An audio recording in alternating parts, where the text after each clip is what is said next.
আসসালামু আলাইকুম। মুছলমানসকলে মৃতকক জানাজাৰ পিছত কিদৰে কবৰস্থ কৰে এই সমূহ ভিডিঅ'টোৰ যোগেদি মই দেখুওৱাৰ প্ৰয়াস কৰিছোঁ।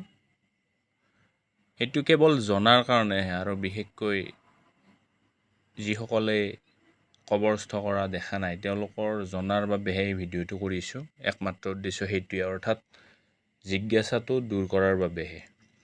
প্ৰথমে ইছলাম অনুসৰি আমাৰ প্ৰথম পয়গম্বৰ আদাম প্ৰফেট আদামক মাটিৰ পৰা সৃষ্টি কৰিছিল, আৰু তেওঁৰ সন্তান সন্ততিহে মৃত্যু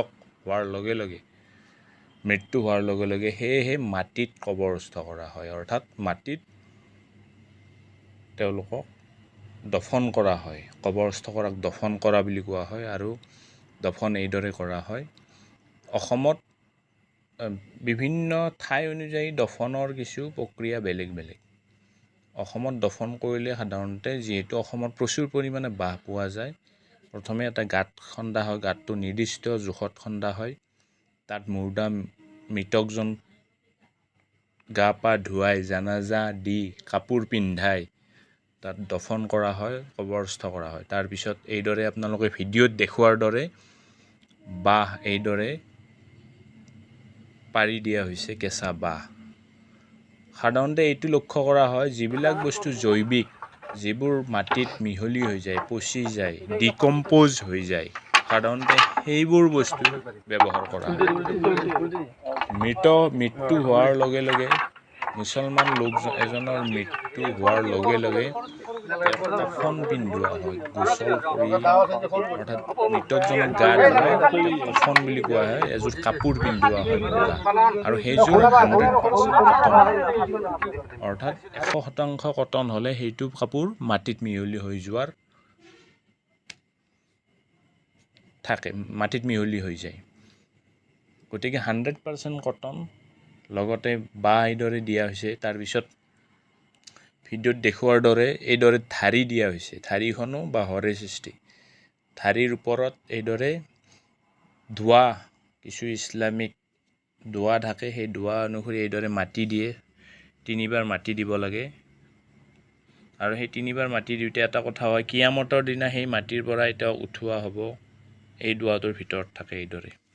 এইদৰে মাটি দিয়া হয়, আৰু লগতে ইয়াৰ ওপৰত শেষত কোৰ বা বেলচাৰে এইদৰে মাটি মিহলি কৰি দিয়া হয়, যাতে সেই মৃতকক বনৰীয়া জীৱ জন্তু বা বাহিৰৰ পৰা কোনো ধৰণৰ খোল খাই যাতে নাযায়, এইদৰে মাটিত সম্পূৰ্ণৰূপে মিহলি কৰি দিয়া হয়।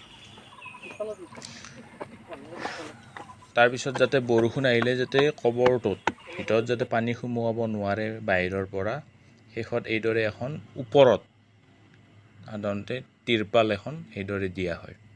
সেইটো কেৱল ওপৰৰ লেয়াৰৰ ক্ষেত্ৰতে প্ৰযোজ্য। খৰালি হ'লে এই তিৰপালখন নিদিয়ে, কিন্তু বাৰিষা টাইমত দিয়ে, যাতে বৰষুণ হৈ কবৰটো ধহি নাযায়।